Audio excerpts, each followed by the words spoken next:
My name's Julie.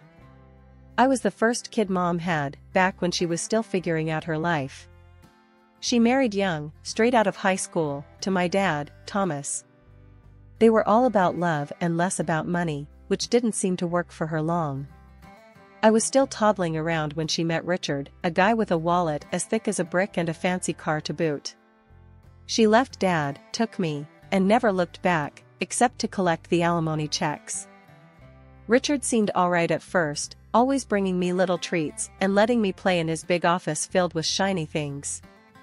But Mom, she was different around him. She always had this look on her face when she saw me, like I was a reminder of a life she wanted to forget. One evening, I remember hearing them talk in the kitchen while I was supposed to be watching TV. "She's too much like Tom," Mom said, her voice sharp. "Always asking questions, always looking at me like he used to." I didn't understand then, but it stung, hearing her talk like I was a problem. I loved my real dad, sure.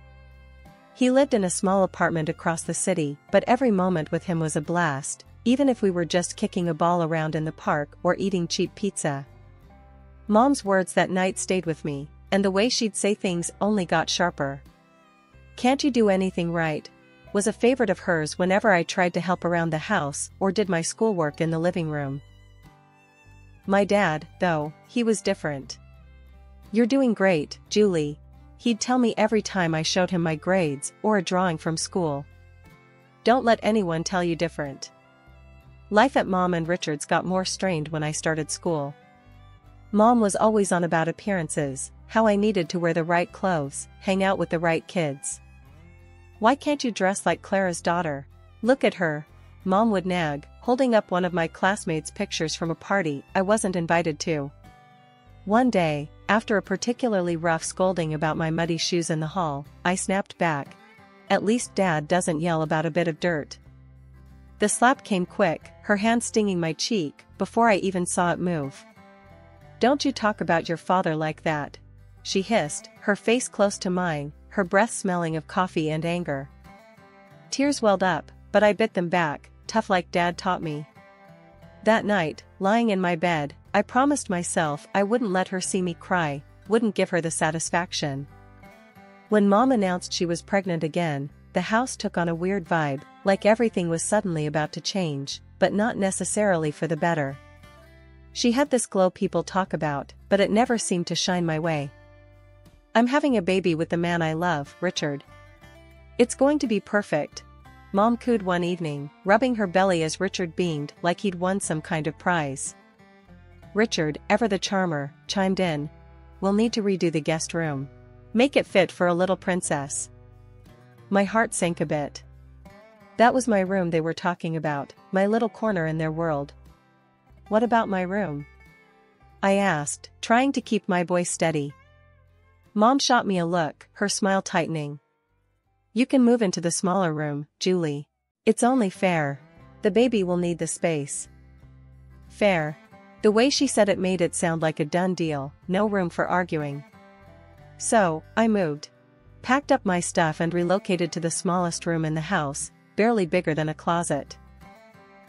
The months flew by, and soon Lily was born. She was all anyone could talk about. "Isn't she just the most beautiful baby you've ever seen?" Mom would gush to her friends over the phone, cradling Lily like she was made of the most precious porcelain. "Yeah, she's cute," I'd mutter, trying to make myself part of the conversation. Cute was an understatement. Lily was adorable, and I couldn't help but love her at first sight. I wanted to be a good big sister, wanted to be involved and help out. One afternoon, I tried to sneak into Lily's room while Mom was busy in the kitchen. I tiptoed in, peering over the crib at my baby sister, who was gurgling happily. "Hey there, Lily," I whispered, reaching a finger to let her grab. Mom must have heard me because she was suddenly there at the door, her voice sharp as a knife. "What are you doing, Julie? I told you, you need to ask before you go into her room." "I just wanted to see her," I protested, feeling the familiar sting of tears pricking my eyes. "I wanted to help." Dad was different. During one of my weekends with him, I opened up while we were having pizza at our favorite spot. Mom's always on edge with me around Lily. It's like she thinks I'll break her or something. Dad chewed thoughtfully, then said, "You know, Julie, some folks just have a hard time sharing love. It's like they think there's only so much to go around. But listen, you got a whole lot of heart. Don't let your mom's ways make you think otherwise." His words helped a bit, but back at Mom's, the distance between us grew. Even when I tried to share stories about school or friends, Mom's attention was always split, always half listening, half watching Lily. One day, I came home with a school award, second place in the science fair. I was buzzing, clutching the certificate like it was a ticket to their approval. "Look, Mom, I won this," I exclaimed, holding it out to her as she fed Lily. "That's nice, dear," she said without looking up. "Put it on the fridge or something." "Or something," I echoed to myself, the words hollow. I stuck the certificate on the fridge, a bit crooked, and stood back. It was just another piece of paper to them, just another day in the shadow of Lily. Things were pretty rocky at home by the time I hit high school. Between Mom's cold shoulders and Richard's indifference, I felt more like a guest than a family member. It was around then that the bomb dropped. Mom decided it was time for me to go live with Dad permanently. The day she told me, we were having dinner. It was one of those rare moments where it was just her and me at the table. Richard was late from work, and Lily was already tucked in. "Julie, we need to talk about your future," Mom started, pushing her food around her plate with a fork. There was no warmth in her voice, just a cold, businesslike tone that immediately put me on edge. "What about it?" I asked, trying to sound casual, but my heart was racing. "We've been discussing things, and we think it's best if you move in with your father. With the new baby coming, things here are, well, they're complicated." I almost choked on my water. "Move in with Dad? But why? I thought everything was fine here." Mom sighed, a sound that seemed to carry all her impatience. "Look, Julie, you're not a child anymore. You need a space of your own, and we can't provide that here, not with the new situation. It's cramped, and frankly, the financial burden is more than we expected. It's better for everyone this way." I pushed my plate away, no longer hungry. "And what about school?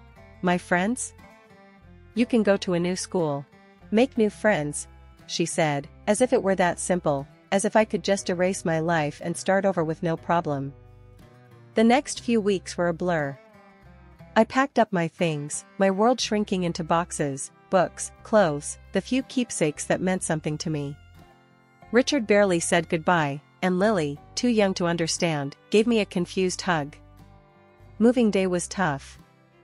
Dad lived on the other side of town in a modest apartment. It was clean but cluttered with memories of a life paused since Mom left him. He was standing there, waiting for me with open arms and a worried smile when I arrived. The apartment was nothing like the house I'd grown up in. My new room was half the size of my old one, with walls that needed paint and a window that looked out at a brick wall. But it was quiet, and Dad was trying. The first day at the new school was brutal. As I walked down the crowded hallways, I could feel the stares, hear the whispers. "That's the new girl," they'd say, as if I were some kind of oddity. In class, I kept to myself, doodling in my notebook, trying to block out the murmurs. When the bell rang, I was the first out the door, not wanting to linger. At home, Dad noticed my mood.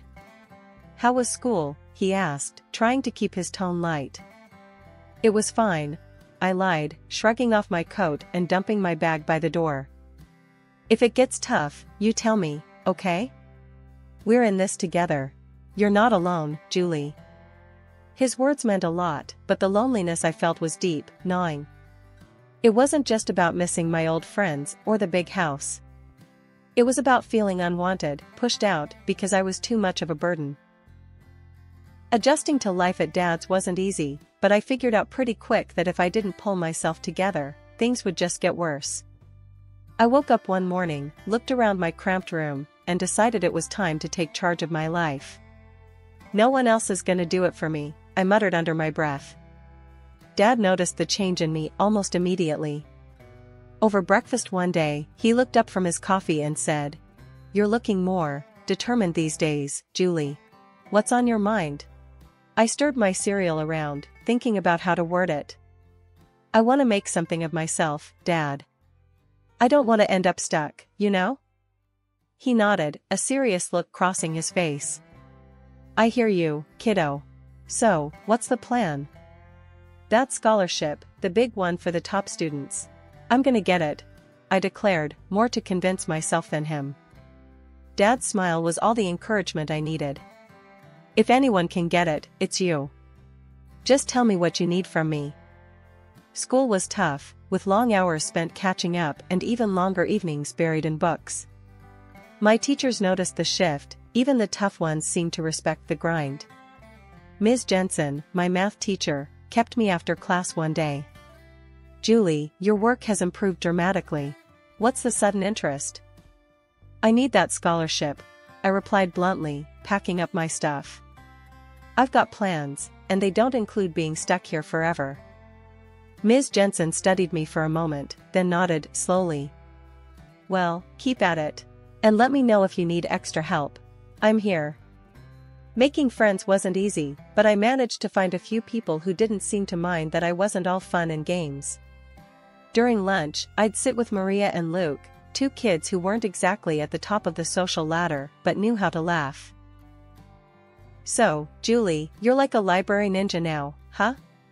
Luke joked one day, nudging me as we sat down with our trays. I cracked a smile. "Yeah, gotta be stealthy if I want to snag the best study spots." Maria chimed in, her voice soft but sincere. "It's cool what you're doing, Julie.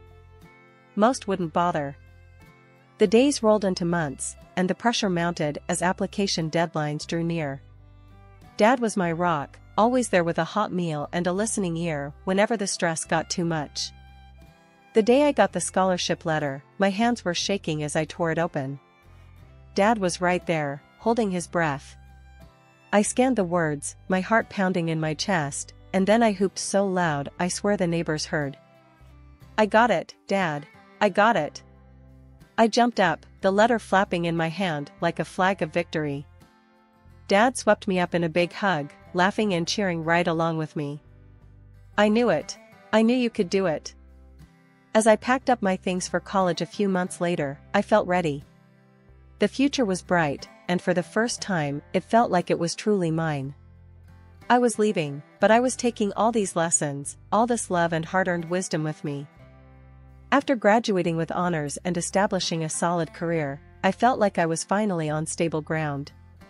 I was 28, doing well professionally, and had just started seeing a wonderful guy from work, Jack, who had been nothing but supportive. Then, out of nowhere, my mom called. We hadn't spoken much since I moved out, but suddenly here she was, back with a request, or more like a demand. "Julie, your sister Lily is going to college in your city. We've paid her tuition, and we think it'd be best if she stayed with you," Mom said, her tone making it clear this wasn't just a suggestion. I hesitated, memories of our strained relationship flashing through my mind. But I wanted to believe things could be different. "Okay, Mom, I'll help Lily out. It might be nice to reconnect," I responded, trying to keep any skepticism out of my voice. Lily moved in a week later, and right off the bat, it was clear we were worlds apart. She was as stunning as ever, obsessed with her appearance and the kind of lifestyle that screamed high maintenance. She brought with her a suitcase full of expectations and a personality that demanded they be met.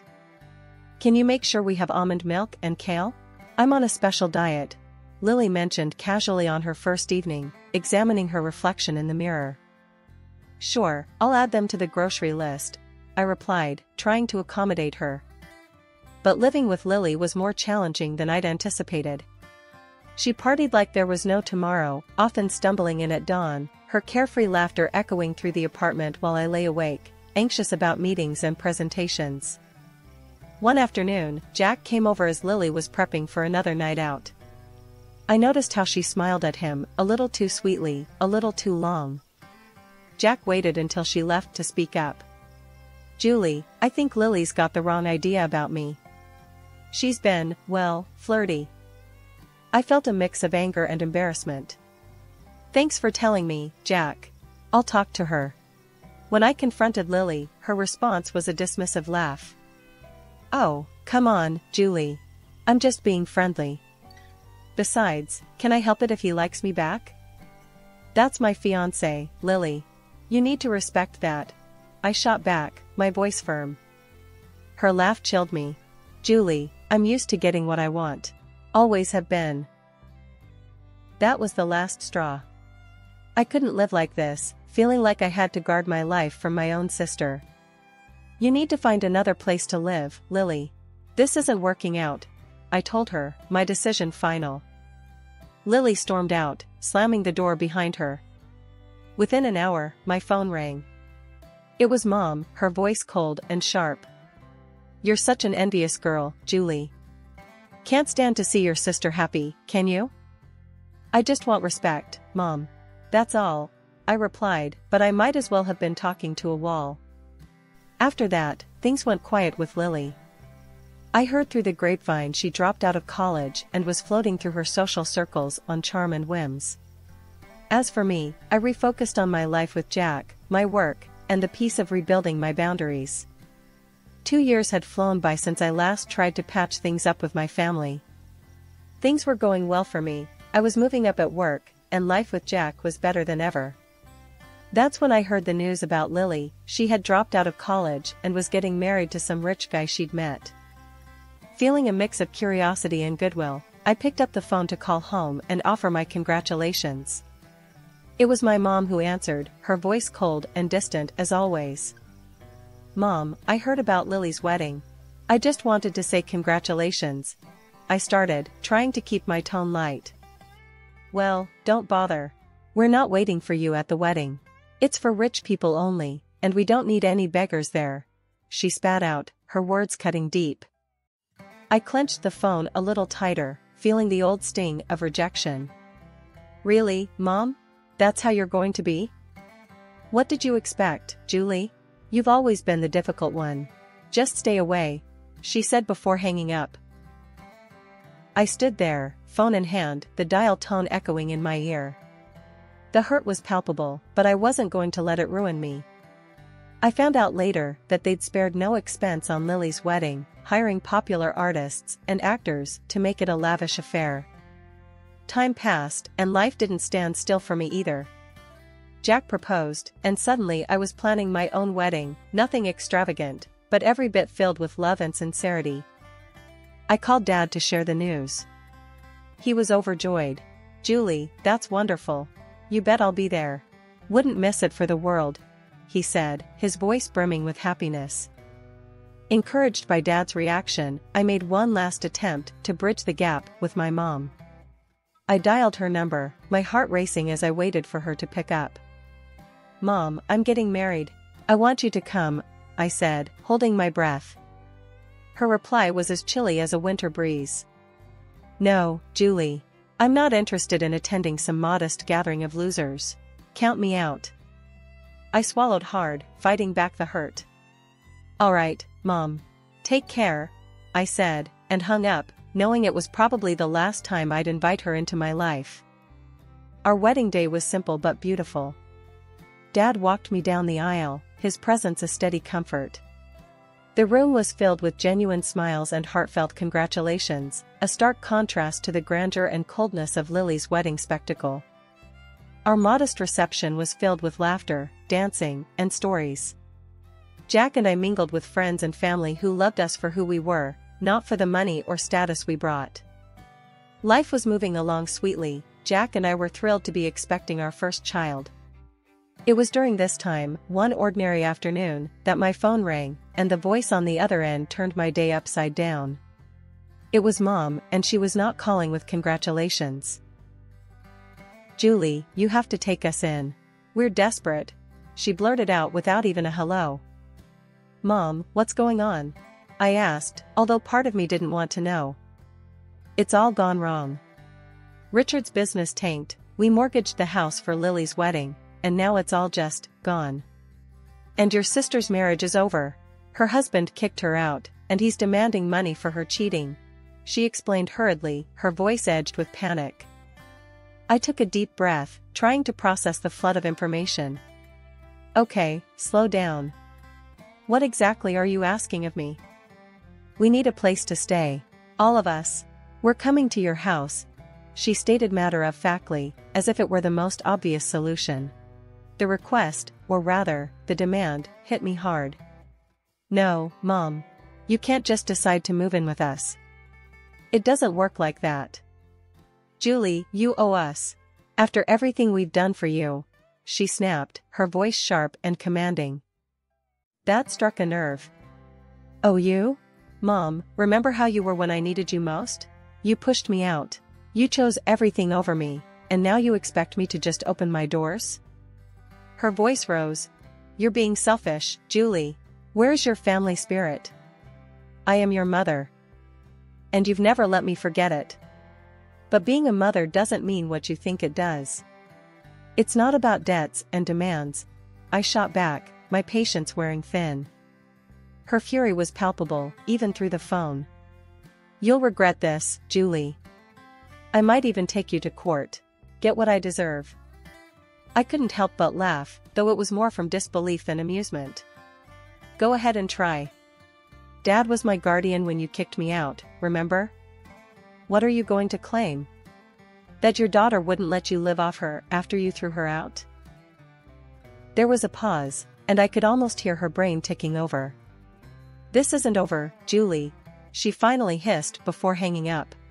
Life after my last call with Mom felt like a fresh start, a true new beginning.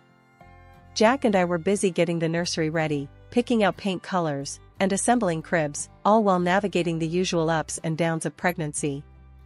It was a Sunday morning, bright and early, and I was setting up some baby clothes we'd just bought, folding them neatly into the new dresser. Jack was drilling something in the corner, the electric screwdriver buzzing away. He stopped, wiped his forehead, and looked over at me with a smile. How's it going over there, Julie? Need any help? I've got it, thanks. Just thinking about everything. It's really happening, huh? I responded, running my hand over a tiny, soft onesie. It really is. We're going to be parents, Julie. His voice was full of awe and a bit of nervous excitement. Just then, there was a knock at the door. I was surprised. Who could it be this early on a Sunday? Jack went to answer it while I continued organizing. I heard voices, and then Jack called out, Julie, it's for you. Walking into the living room, I was surprised to see my dad standing there, a big grin on his face and a teddy bear in hand. Surprise, he exclaimed. Dad, what are you doing here? I couldn't hide my delight, rushing over to give him a big hug. I wanted to come and see how my favorite daughter is doing. And I brought something for my future grandchild. He handed me the teddy bear, which was soft and cuddly. Thank you, Dad. It means the world to me that you're here, I said, feeling a bit emotional. We sat down, and Dad looked around at the half-assembled baby furniture and the stacks of baby books. Looks like you're almost ready for the little one. We're trying. It's a lot, but we're excited, I told him, then paused, biting my lip. Dad, I had another call with Mom. It didn't go well. Dad's expression sobered. I heard about it from your mom. She wasn't too pleased, was she? No, she wasn't. But Dad, I stood my ground. I had to. For me, for Jack, for the baby. We need peace here, I said firmly. The day passed with us sharing stories, Dad giving us some unsolicited but amusing parenting advice, and just enjoying being together. It was a good day, one of those days you know you'll look back on fondly. As the sun set, painting the sky in shades of orange and pink, Jack, Dad, and I sat on the porch, a gentle breeze rustling the leaves. Jack put his arm around me, and I leaned into him. You know, despite everything with Mom and all the drama, I feel lucky. We have each other, we're about to start this amazing new chapter, and I have a feeling it's going to be great, I said, looking out at the fading light. Jack kissed the top of my head. It will be. We've got this, Julie. As night fell and Dad said his goodbyes, I felt a profound sense of contentment and readiness for what was to come. The challenges with my mom and the uncertainty of new beginnings had been tough, but they'd led me here, to this moment, surrounded by love and support.